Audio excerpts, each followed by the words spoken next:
Assalamualaikum warahmatullahi wabarakatuh. Masih bersama kami yaitu komunitas Kopral, komunitas Pondok Ramadan Ronggolawe luar biasa. Di sini kami akan berbincang-bincang membahas fakta unik, fakta menarik, gak terlalu berbobot tapi insya Allah bermanfaat. Amin. Bersama teman kami ini ya, Zaid, benar ya? Benar. Zaid ini dari Lampung, dari bagian Lampung Tengah.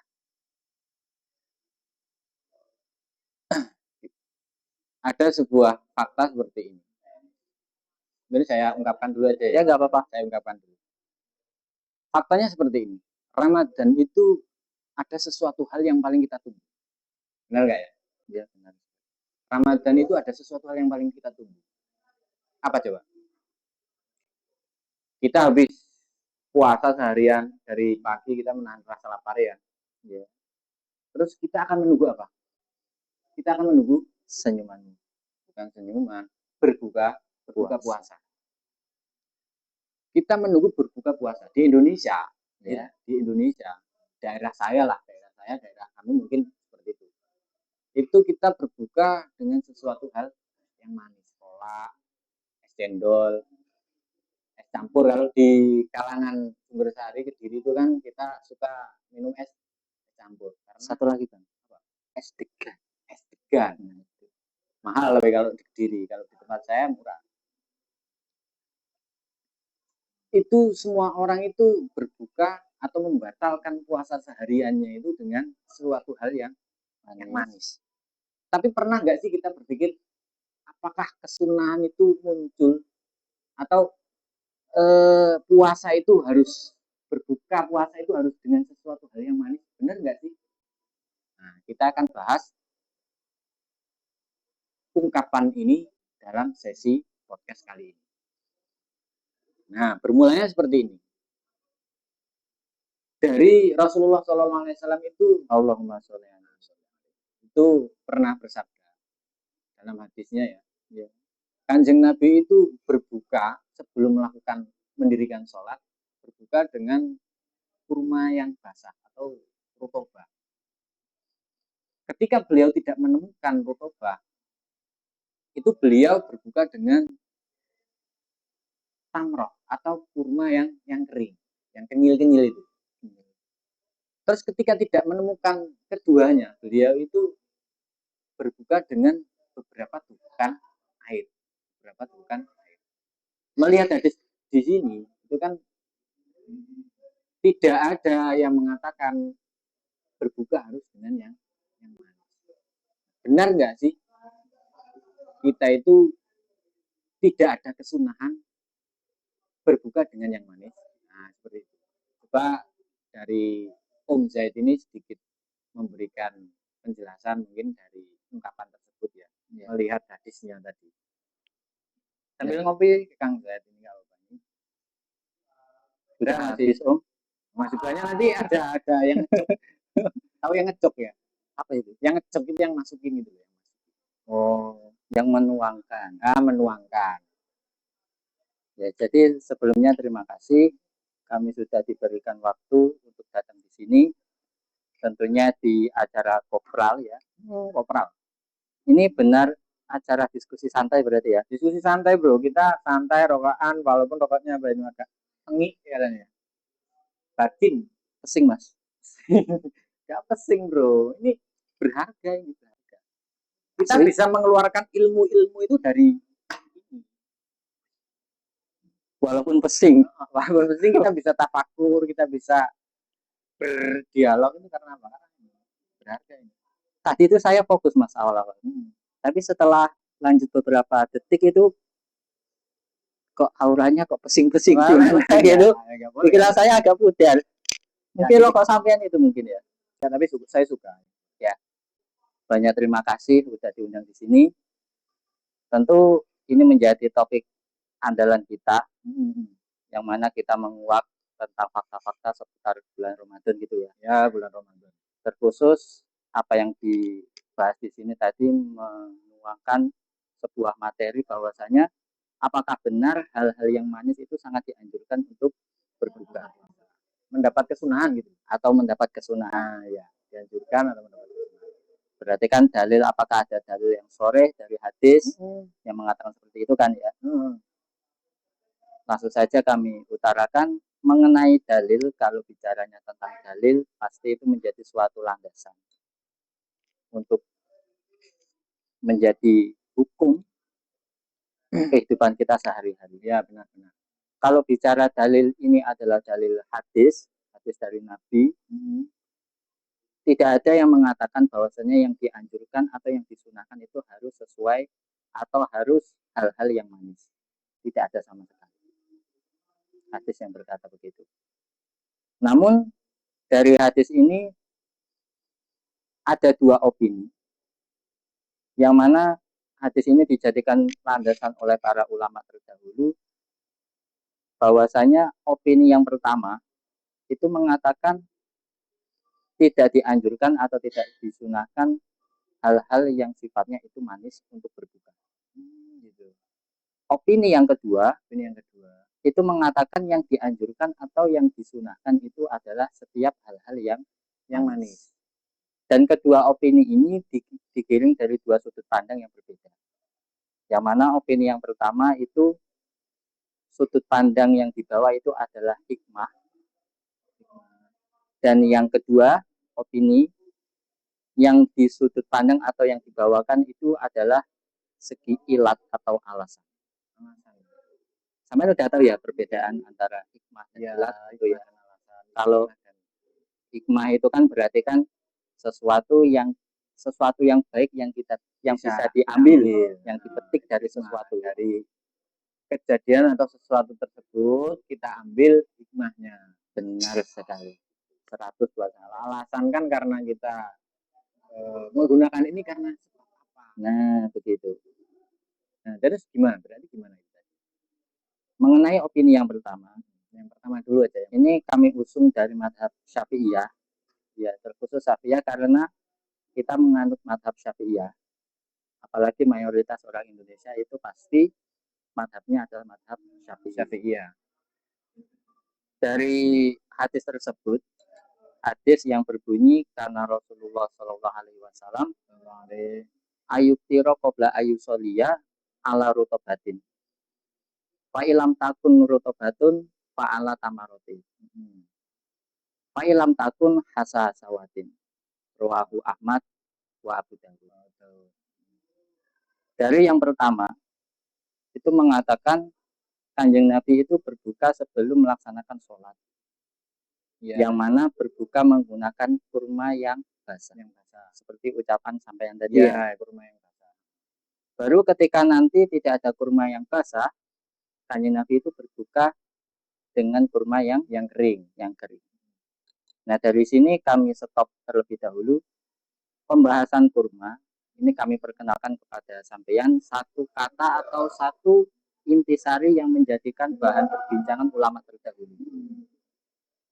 Karena apa? Karena dalam opini yang pertama tadi berarti kita menganut mazhab Syafi'iyah. Iya.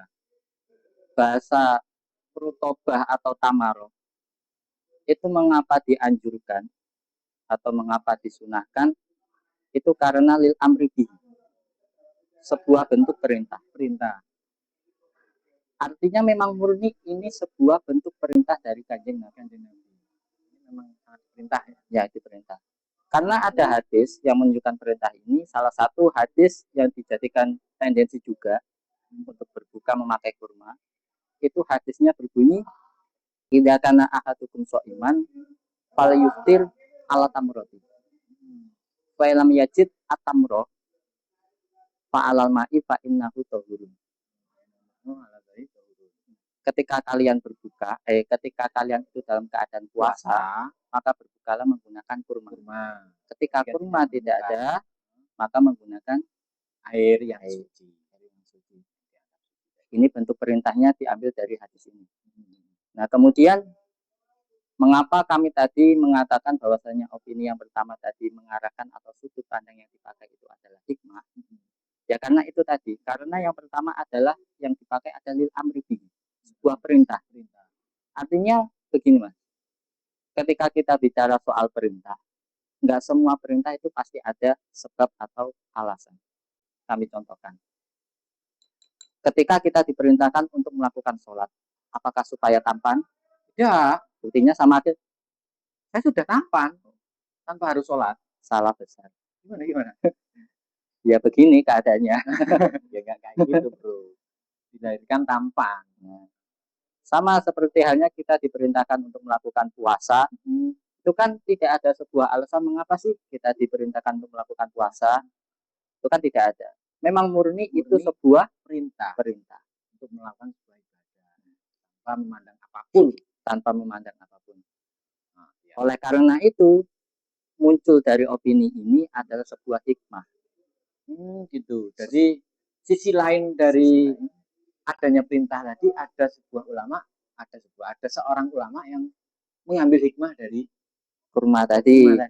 Oh, ini keren ini. Gimana? Hikmahnya apa? Hikmahnya adalah karena kurma di sini mengandung manis. Ya benar sekali kan, kurma itu pasti kecuali kurma itu dikasih proto wali. Manis. Jamu kurma ya. Jamu kurma Ada sekarang. Bisa kita ciptakan Nanti setelah ini ya. Jadi karena di dalamnya itu ada rasa manis, yang mana khasiat manis itu sendiri sangat baik untuk kesehatan tubuh. Salah satunya adalah untuk memperbaiki atau menetralisir atau mengembalikan kekuatan penglihatan kita. Itu dalam versi khasiatnya kurma ya. Iya, benar sekali. Karena ketika kita puasa pasti hawa itu lemas, anggota tubuh semakin berkurang, apalagi mata, kecuali ketika melihat yang bagus-bagus lah ya. Saya kalau puasa itu ngaji, pandangannya tajam. Kalau nggak pas puasa malah gitu. Alhamdulillah. Ya, ini orang yang saya cari. Untuk apa? Untuk apa? Cuci WC. Gak seperti itu. Terus lanjutkan. Jadi di balik rasa manis tersebut timbul satu khasiat yang baik sekali untuk tubuh. Salah satunya adalah untuk mengembalikan kekuatan penglihatan mata. Yang mana ketika puasa daya penglihatan itu pasti berkurang. Dan obatnya itu adalah kurma. Nah, ini salah satu hikmah yang diambil dari mazhab Syafi'i. Tapi tentu koridor ini masuknya dalam hikmah ya, bukan suatu alasan. Ataupun alasannya mengapa kurma itu dianjurkan atau disunahkan ya tidak ada. Karena ini murni sebuah perintah dari Kanjeng Nabi. Dari Kanjeng Nabi. Sehingga kalau kita menengok pada mazhab Syafi'iyah, rentetan yang dianjurkan atau yang disunahkan itu secara beruntun. Artinya harus melewati step by step atau tahap ke tahap. Untuk yang pertama berarti kan yang dianjurkan itu bukan harus bahasanya, yang dianjurkan itu memakan kurma. Apalagi kurmanya tadi yang basah. Baru kemudian nanti kurma basah tidak ditemukan, maka yang dianjurkan adalah kurma yang kering tadi. Kemudian ketika keduanya itu nanti tidak ada, maka yang dianjurkan adalah beberapa teguk air yang suci. Sambil diminum dulu, bro. Nggak bisa ngomong, Mas. Nggak bisa. Kalau sambil minum nanti. Kami lanjutkan. Nah, ternyata dalam mazhab Syafi'i sendiri, ketiganya ini harus berurutan. Kalau tidak ada yang satu, berarti dilanjutkan yang nomor 2 dan seterusnya. Ini pun juga ada kesunahan lain yang berupa ketika kita berbuka itu disunahkan untuk meniga kalikan. Jadi kalau ingin beli kurma ya nggak usah satu, jangan satu aja. Kalau bisa ya minimal 3 biar lebih tambah kesunahan. Cukup itu dulu ya. Itu dari mazhab Syafi'i. Jadi melihat apa itu tadi hadis tadi ya, tidak ada yang mengatakan atau dalil yang sore mengatakan bahwasanya kita itu disunahkan menggunakan yang manis. Iya, benar sekali. Dalam mazhab Syafi'iyah kita itu dianjurkan atau disunahkan berbuka dengan step by step tadi, kurma basah atau yang teksturnya lembut. Kurma basah itu teksturnya lembut, tangannya nggak usah gini. Ya kayak gini lembut. Pikiran saya tuh ya tadi karena pesing tadi loh. Oh ya maaf. Dia yang lembut. Ya, Terus step yang kedua kita menggunakan kurma yang kering. kering, Kalau tidak ada baru dengan beberapa tegukan air. Oke, bisa dipaham berarti. Terus kita lanjut yang pendapat yang kedua tadi. Berarti kan kalau melihat dalil tersebut di Indonesia Kontradiksi, kontradiksi sekali. sangat berlawanan sekali gitu. Berlawanan sekali. Yang mana ini sudah menjadi ya tradisi. Apa mungkin gini ya? Mungkin karena di Indonesia itu sulit mencari kurma itu. Bukan. Bukan. Alasannya satu, Apa? kebanyakan nonton sinetron. Kok sinetron bisa gimana kalau sinetron mana? Sampai hidup di zaman kapan, Mas? 90-an dong. Nah, tepat sekali. Jadi pada tahun 90 itu ketika berbuka puasa banyak sekali barang-barang yang ditampilkan di televisi. Oh, kayak marjan, ABC. Oh iya. Dan ada salah satu merek tadi marginal terbaru ini. Itu udah agak lama itu 90-an. Marginal. Saya tidak tahu, belum lahir soalnya. Marginal itu. Iya, memang kalau kita lihat di sinetron, bukan sinetron itu. Oh iya, sponsor, benar sekali. Banyak ini sponsor itu awali berbukamu dengan yang manis-manis. Botol marjan, ABC. Bahkan slogan yang pernah saya temukan tuh ya ketika saya melihat handphone itu dalam konteks satu produk gitu ya, menyebutkan bahwasanya lengkapilah kebersamaan Anda dengan sebuah kemanisan.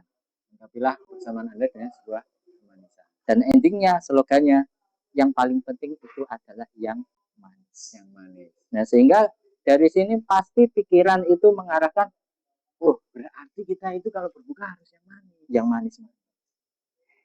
Apalagi nggak mungkin kalau iklan-iklan sirup itu coba sampai gambarkan selain manis itu apa? Nggak ada kan? Sesuatu yang mengandung gula gitu. Nah, mungkin ya hanya segar dan manis. Masa yang mau iklan sirup ABC? Diam aja. Diam aja kan nggak asik. Nggak asik gitu. Apa yang dia tonjolkan itu apa? Sirup. Mungkin nggak jadi dong. Ya begitulah. Makanya salah satu menjadi daya minat adalah sesuatu yang manis ditarik oleh menjadi apa itu apa ya? Kayak seolah-olah sesuatu yang manis itu menjadi awal kita berbuka harus. Kalau nggak ada yang manis, ya berarti kita nggak seperti berbuka itu. Ya. Habis buka kita langsung makan. Ya. Kayak nggak ada yang kurang gitu. Kurang. Nah, menjadi seperti itu kan. Ya mungkin berawal dari seperti itu, makanya adat istiadat atau kebanyakan ya dari dulu sampai sekarang mengapa kita mengatakan yang dianjurkan itu yang manis ya mungkin salah satunya itu muncul mindset dari seperti itu. Jadi kembali lagi ketika kita berpegang kepada mazhab Syafi'iyah melihat dalil yang ada berarti tidak ada yang mengatakan kesunahan berbuka dengan menggunakan yang manis. Sekarang kita coba masuk kepada pendapat yang kedua. Opini yang kedua tadi. Gimana coba yang opini yang kedua yang kita harus ada sebagian ulama yang mengambil hikmah dari hadis tersebut. Ini berarti bukan dari mazhab Syafi'i mungkin ya. Jadi mengenai opini yang kedua, itu kan tadi mengarahkan yang dianjurkan atau yang disunahkan itu ada sesuatu yang manis tadi. Ya, berarti yang manis. Nah, ini sebenarnya ada satu pendapat yang mendukung adat istiadat Indonesia. Tapi mengapa saya pilih opsi yang pertama tadi atau opini yang pertama tadi ya nanti saya jelaskan di akhir. Untuk opini yang kedua, kalau Rovanto bro, Rovanto bro. Oh iya, santai aja mas. Ya, jadi enggak lanjut sih. Nanti ya gimana ya? Gak apa-apa. Untuk opini yang kedua langsung saja ya. Opini yang kedua ini diungkapkan atau diangkat oleh seorang ulama yang tentu juga alim. Memang alim, diakui kealimannya. Beliau itu berasal dari tanah Yaman. Yang mana beliau itu lahir sekitar tahun 1700 Masehi dan wafat 1800 berapa gitu. Beliau itu bernama Asy-Syaukani. Syekh Asy-Syaukani. Syekh Asy-Syaukani. Syekh Asy-Syaukani itu mengutip dalam satu ibarat tentu karya kitab beliau yang berjudul Nailul Autor. Nailul Autor, Ya, itu kitab beliau. Salah kitab satu yang beliau. membahas ini juga masuk yang membahas di sini. Itu mengatakan seperti awal tadi, kan ada satu yang mensudut pandangkan ini hikmah, dan satunya lagi itu sudut pandangnya itu adalah ilat atau sebuah alasan. Nah, ini dibawa oleh Imam Asy-Syaukani. Jadi menurut beliau, dalil atau landasan hadis tadi dalam bahasa tamroh atau rotobah itu mengatakan ilat mengapa dianjurkan atau disunahkan berbuka menggunakan kurma, karena di dalamnya itu mengandung unsur manis. Yang mana tadi kan khasiatnya sangat bagus untuk kesehatan. Untuk kesehatan, apalagi seharian kita kosong diawali dengan kurma itu banyak khasiatnya dalam kedokteran itu. Ya, benar sekali. Nah, tapi perbedaan dengan pendapat atau opini yang pertama tadi, karena beliau itu memandang ini sebuah ilat, yang mana manis ini dijadikan sebuah alasan dari kesunahan tamroh. Sehingga kata-kata beliau adalah wa idza kanat al ilatu kulun wa idza kanat al ilatu kulwan walima fidzalika. Bentar, saya kok agak lupa ya. Oh, Ini ya, pesingnya biasa. kumat lagi ini. Manusia bro, lupa itu wajar. Tapi teman, kan bro. Oh, iya. Ya coba diulangi lagi. Coba diulangi lagi. Tentunya pakai Bismillah ya. Nah, Bismillah dulu dong. Bismillahirrahmanirrahim. Ya, saya ulangi lagi ya. Wa idza kanat al ilatu wa idza kanat al ilatu kulwan. Wal kulwu lahu dzalika taksiru. Fayul haku halawiyatu kulluha. Gitu. Artinya ketika memang alasan yang dianjurkan atau yang disunahkan itu kurma adalah manis, dan ternyata benar manis itu memiliki manfaat atau hal-hal yang positif bagi kesehatan dalam tubuh kita, maka setiap hal-hal yang sifatnya manis itu disamakan dengan kurma. Sehingga beliau menarik sebuah sudut pandang bahwasanya ilat manis ini bisa kita jadikan sebuah pegangan yang menjadikan dasar beliau mengatakan setiap hal-hal yang manis itu pasti dianjurkan atau disunahkan untuk berbuka karena ilat tersebut. Sehingga dalam sebagian teks lain atau kitab lain itu juga mengatakan ada yang mendukung pendapat beliau.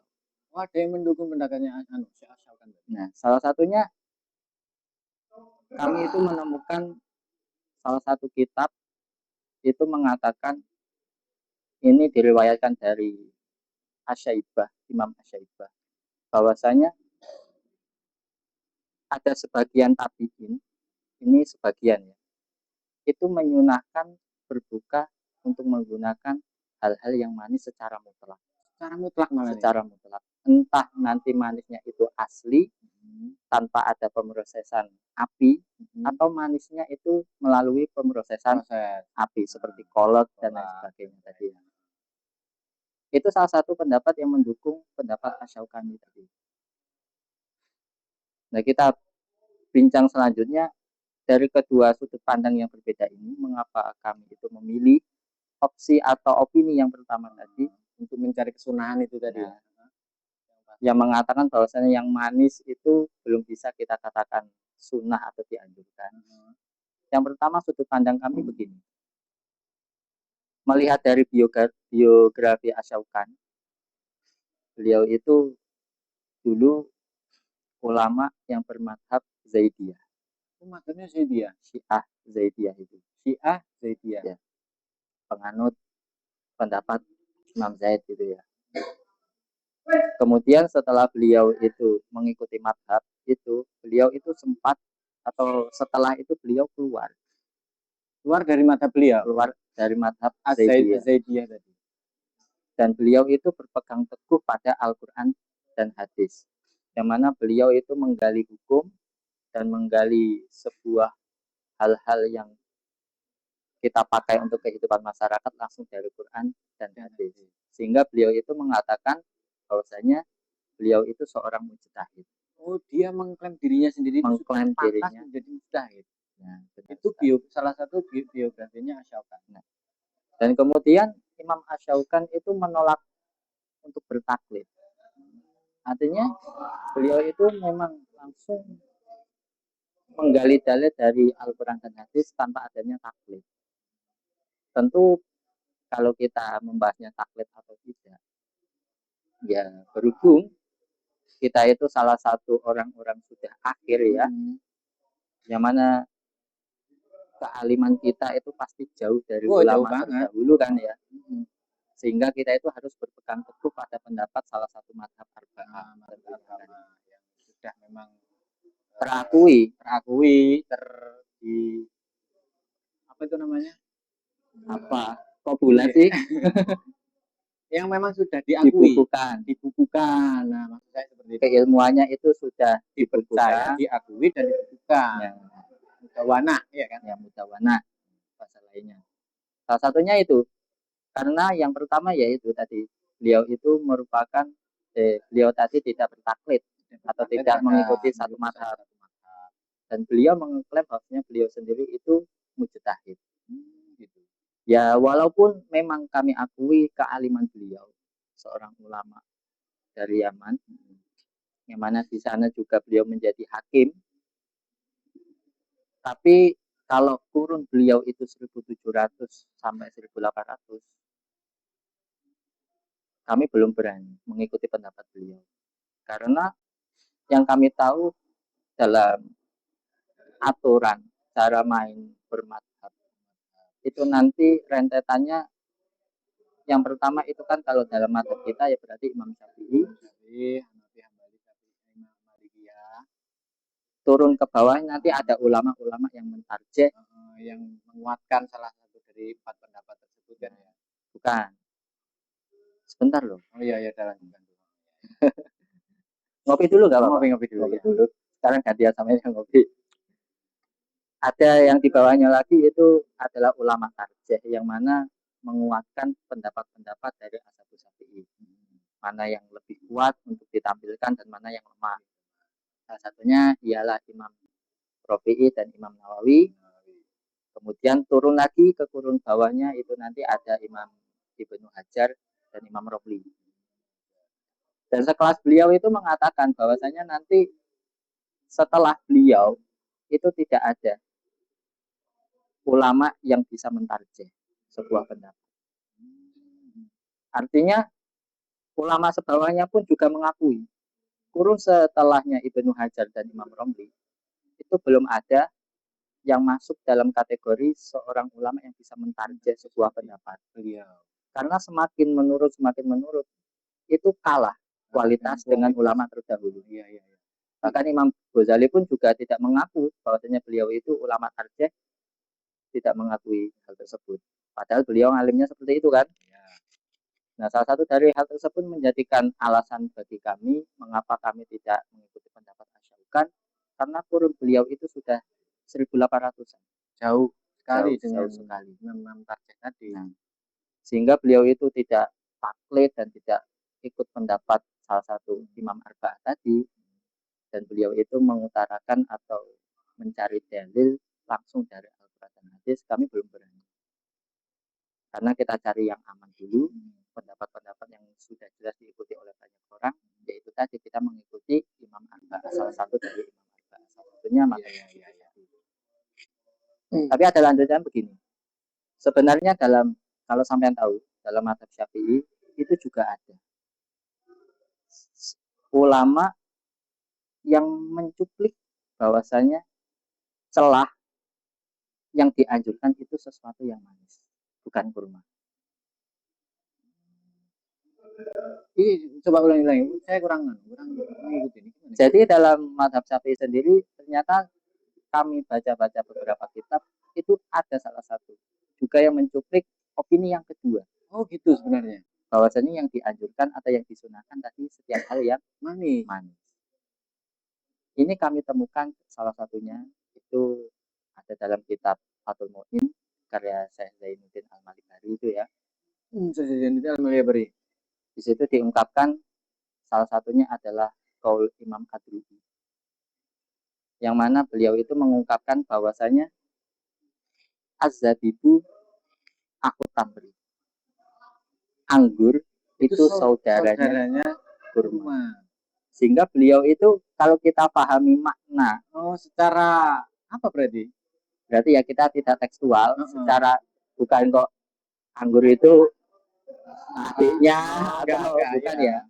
Kalau kita pahami secara detail, berarti secara mendalam, bahasa akal di situ berarti kan kedudukannya itu imbang. Sehingga beliau itu Imam Al-Adru'i itu berani mengatakan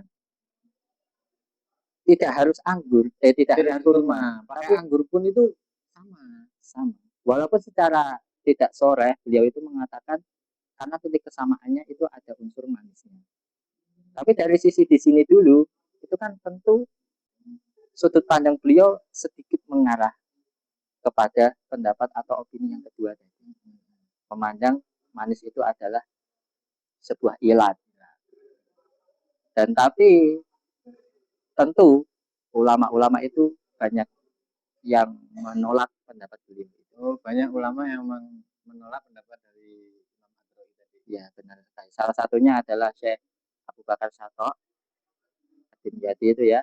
Sampai kenal berarti kitabnya itu Hasyiah I'anatul Thalibin, yang menghasyiai Fathul Mu'in tadi. Yang menghasyiai Fathul Mu'in itu menolak pendapatnya Al-Adru'i tadi. Berarti dihasyiai terus ditolak pendapatnya Al-Adru'i tadi. Ya, benar sekali. Dalam kitab beliau I'anah itu, beliau mengatakan begini. Ketika memang benar anggur itu saudaranya tamr atau kurma, atau kedudukannya itu sama seperti yang kamu ucapkan, kamu itu berarti Al-Adru'i. Walima dzakaro an-nabiyyu fil hadisi at-tamro. Bagaimana? Walam yadkur az-zabiba. Mengapa Kanjeng Nabi dalam hadisnya itu menyebutkan tamr, tidak menyebutkan zabib atau kolak atau hal-hal lainnya ya, campur atau bagaimana? Itu salah satu marjan. Nah, ini kan itu kalau bahasa Arab gimana itu ya? Lu belum ada marjan ya? belum ada. Jadi begitu. Asik ya para ulama berarti. Abu Bakar Syato mengomentari begitu. Ketika memang anggur itu saudaranya dari tamr, kenapa Kanjeng Nabi dalam hadis beliau tidak mengkhususkan? Tadi saya lupa menyebutkan fil hadis khusus tamri ya, khusus tamri walam yakur az-zabiba, mengkhususkan kurma tapi tidak menyebutkan anggur. Dan beliau mengomentari apa yang engkau ucapkan itu karena memandang yang lebih mudah didapatkan pada daerah engkau atau daerahmu itu adalah zabib atau gitu. Anggur. Litaya surihi goliban bil Madinah. Bil Madinah di Adru'i berarti. Ya, bil Madinah karena memang dalam kota atau di suatu daerah yang bernama Madinah itu dulu yang goleb yang umum yang mudah diperoleh atau diperoleh itu ya zabib, bukan kurma. Sehingga beliau mengatakan seperti itu. Sehingga hal ini tentu nggak dipakai kalau dari Al-Adru'i karena banyak sekali seperti Imam Ibnu Hajar itu juga menolak dalam kitab Tuhfahnya. Itu sama juga menolak. Begitu dari opini yang pertama. Berarti secara umum berarti kita ambil secara umum. Secara umum berarti dalam inti dari apa itu yang sudah sampai utarakan tadi ya, mulai dari sedikit tadi ya awal tadi sampai menambah ke asaukan, terus asaukan dari mana banyak tadi lagi ya kesimpulannya karena terlalu banyak tadi udah insya Allah semuanya itu mengikuti ya, semoga. Secara global, secara keseluruhan kita tetap belum berani mengatakan kesunahan berbuka itu dari yang mana. Ya. Tetap kesunahan itu bisa hasil ketika ketika kita itu menggunakan atau membatalkan dengan kurma, ya, kalau tidak ada dengan beberapa Tuhan. Ya, seperti itu ya kesimpulannya. Nah, satu lagi Mas, ini buat para penonton supaya nggak terlalu gimana kok frontal sih pendapatnya kayak gitu sih.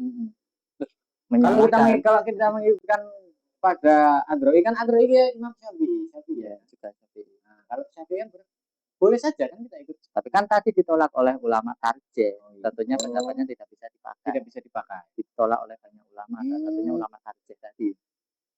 Sehingga kami ungkapkan kepada para penonton bahwasanya ketika nanti yang dianjurkan itu kalau kita mengikuti kaulnya pendapat Asyafi'iyah itu adalah kurma. Kan nggak semua orang itu pasti bisa mendapatkan kurma.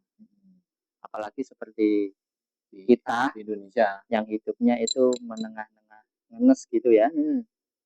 Jangankan kurma, buka aja sulit. Kan pondok ya lah. Bukanya sulit.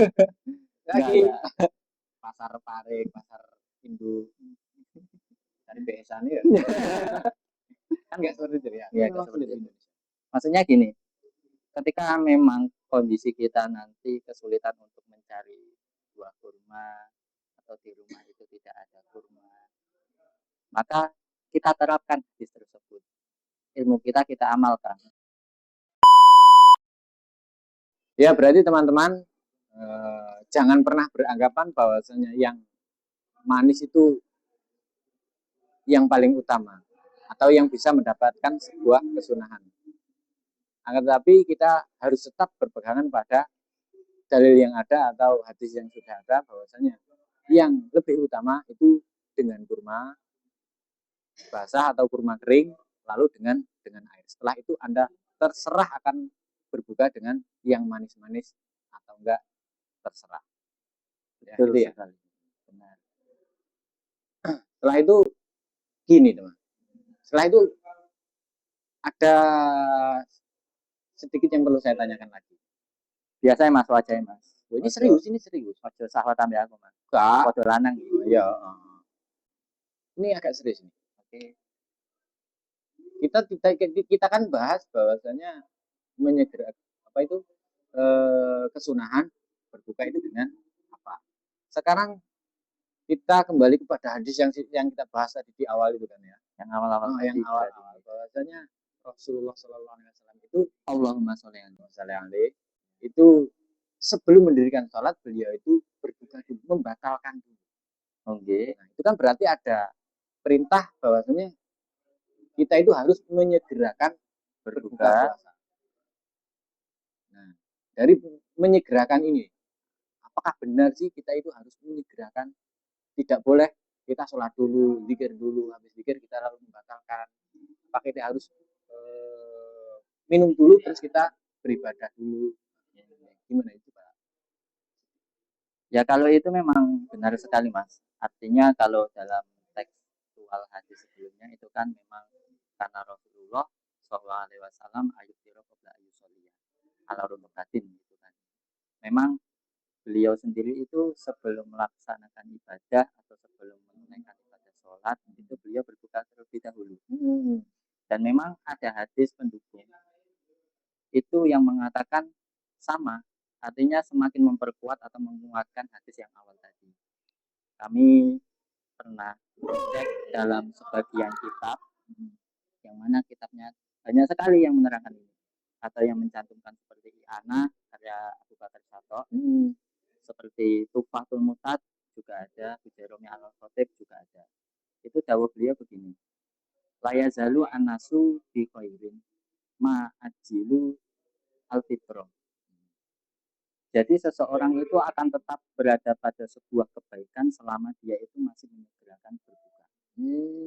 Jadi memang ada riwayat lain atau hadis lain yang mendukung dari hadis yang pertama tadi. Iya. Salah satunya juga begini Mas. Dalam sebagian tekstual kitab itu mengalasi, mengapa sih kita itu berbuka dahulu? Mengapa enggak ibadah dahulu? Padahal derajat ibadah kan utama juga. Kenapa yang didahulukan itu berbuka baru ibadah? Dan ternyata salah satu tekstual kitab, sebagian kitab seperti dalam Tufah, itu dalam Hawasi Sarwaninya, itu menjelaskan walima fidalik min mukhalafati Yahudi wa Nasori wa kathirun minal muqtadiati yuakhirunahu ila duhurin najm. Karena di dalam menyegerakan berbuka itu ada satu poin, yang mana poin tersebut berisi supaya kita itu tidak sama seperti orang-orang Yahudi dan orang-orang Nasrani atau ahli-ahli bid'ah, yang mana mereka semua itu melaksanakan ibadah terlebih dahulu lalu membatalkan puasanya, atau dalam konteks dalil tersebut mereka itu mengakhirkan berbuka sampai keluar bintang-bintang. Itu lama sekali. Bayangkan sampean udah kondisi lapar gitu ya, lapar, pucet, besar mati, pas mutih ini Mas ya. Nah, pas ngebleng wonten kudu ngliang mesti. Cara sawangane wis ora gena-gena Mas. Sedurunge sawangane apik ngono ya iso dadi buta, iso dadi sebarang kalir ya mergo kuwi mau. Nah ngono ki ya mesakne ya. Kasihan. Artinya kita itu jangan menyulitkan diri kita sendiri. Artinya ketika kita tidak menyegerakan berbuka, otomatis tubuh kita daya tahannya akan semakin menurun. Karena seharian full belum diisi apapun. Sehingga sesuai dari dalil-dalil di atas memang betul atau benar sekali kita itu diharuskan untuk menyegerakan terlebih dahulu baru nanti melaksanakan suatu ibadah. Dan ini satu lagi poin buat tambahan dari pembahasan tadi, itu kan membahas tentang kurma, yang mana runtutan setelahnya nanti kan air putih. Nah, terkadang tuh nggak selamanya kita tuh dihadapkan dengan semua barang-barang tersebut. Artinya begini, seperti kita dalam kalangan-kalangan santri, pondok, yang hidupnya itu menengah agak ke bawah, mesak nih lah, melas sama mulai kurma wis sulit, angel agak, maksudnya angel ya di posisi kita sekarang yang lagi pengangguran. Nah, pengangguran tapi gayanya gaya PNS. Kalau kita tidak menemukan kurma, ya berarti kita ambil opsi atau step yang kedua, yang mana mengatakan air putih, supaya kita tetap mendapatkan anjuran kesunahan. Jangan dilewatkan nanti hal-hal yang manis dulu, air putihnya terakhir. Karena salah satunya Imam Rafi'i dan Nawawi pun juga berkata begini, la syai'a afdolu pada tamri ghairul ma'i. Tidak ada yang lebih utama selain kurma, setelah kurma selain air putih. Juga pernah begini, ini ada tambahan lagi berarti. Tambahnya banyak sekali deh. Tapi mas mesane kopi ini sampai neraka. Satu lagi, ketika coba kami tanya kepada sampean, ketika nanti seseorang itu bisa berbuka dengan segera, tapi di situ hanya ada air putih. Bisa dia mencari kurma, tapi berbukanya menjadi akhir. Ada air putih dengan catatan dia bisa menyegerakan berbuka. Ada kurma, tapi dia harus mengakhirkan berbuka. Kira-kira yang didahulukan yang mana? Yang air dong. Air ya pastinya. Yang air. Kalau menurut saya yang air. Karena kan gimana ya? Ya kita harus memberikan energi dulu kepada tubuh kita ya. Kita harus kan dalam usul fikih itu apa gimana? La dororo wala diroro. Apalan tadi malam ya? Iya, apa dulu bro. La dororo wala diroro. Kita tidak boleh membahayakan pada tubuh kita sendiri. Memang itu betul. Ini. Berarti kan kita harus menyegerakan berbuka. Tetap sebenarnya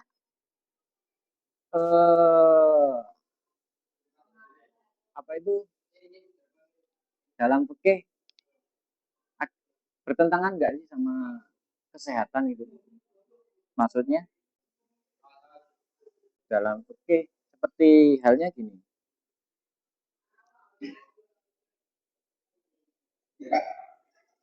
Aduh iki kakek nonton film-film iki mesti lalian iki.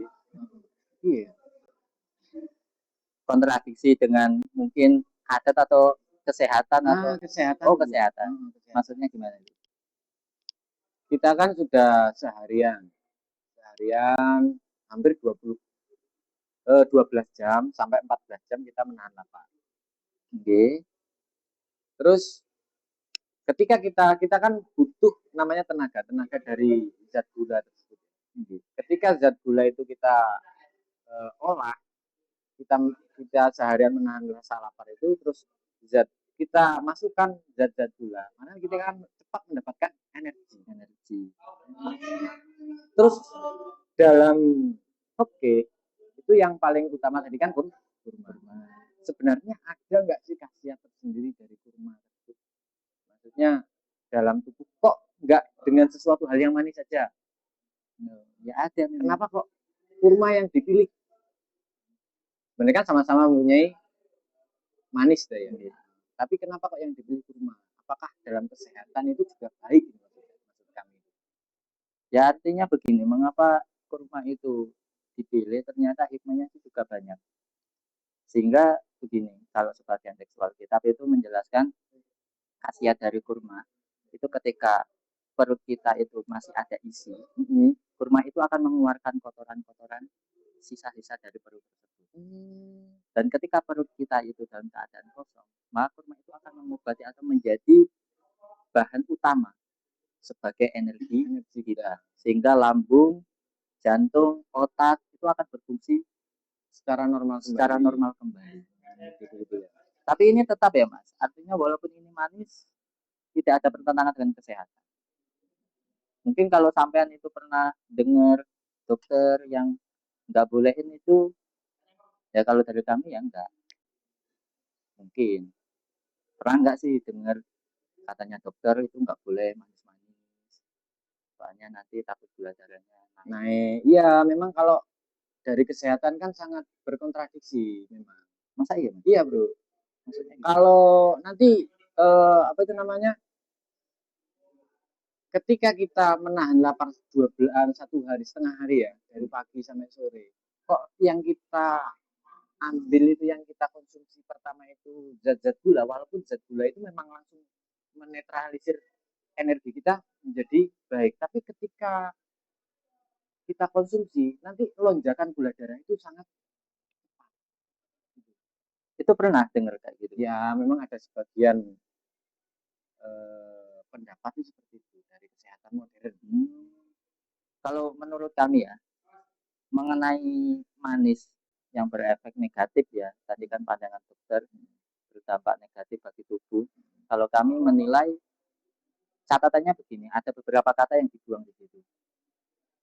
Sebuah atau sesuatu yang manis itu nanti berdampak negatif pada kesehatan ketika takaran atau porsinya itu berlebihan. Oh iya iya. Artinya begini, sebelumnya kita sudah bahas bahwasanya kurma ini berkhasiat. Bahkan dalam penjelasan kurma dalam kitab itu kan salah satu faedahnya adalah minta kuyatul basor allati yutifuhu as-saum, menguatkan penglihatan setelah lemah karena puasa. Nah, sehingga di situ juga ada dicuplik Mas tentang dokter. Dalam kitab-kitab dahulu juga ada itu keterangan.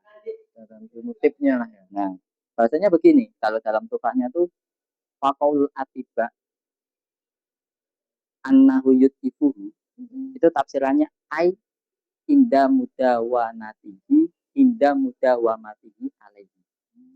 Artinya manis-manis itu kontradiksi dengan tubuh, malah melemaskan semua anggota atau penglihatan. Itu ketika kita mengkonsumsinya itu berlebihan. Terlalu berangsur-angsur ya. Berangsur-angsur, bukan masur-masur loh ya. Iya. Contohnya itu ada cola, ada es cendol, ada marjan. Masuk buka, langsung gas semua itu. Jadi berlebihan. Berlebihan banget. Ya kalau yang seperti itu berarti kan Nggak Sangat- baik, sangat tidak baik. sangat tidak baik. Tentu itu dokter bilang tadi itu betul. Benar berarti ya. Tapi kalau sesuai redaksi kita tadi, kalau Hmm. hanya 3 biji kurma, Hmm. setelah itu manisan seadanya sedikit Hmm. saja, itu Ya. nggak berefek buruk pada kesehatan. Baik malah.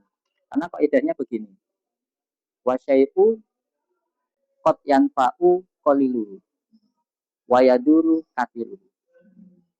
Ini kaulnya Asyarwani mengatakan sesuatu itu terkadang bermanfaat ketika takarannya sedikit dan terkadang itu membahayakan ketika takarannya itu banyak. Sama seperti manisnya sampai manisan.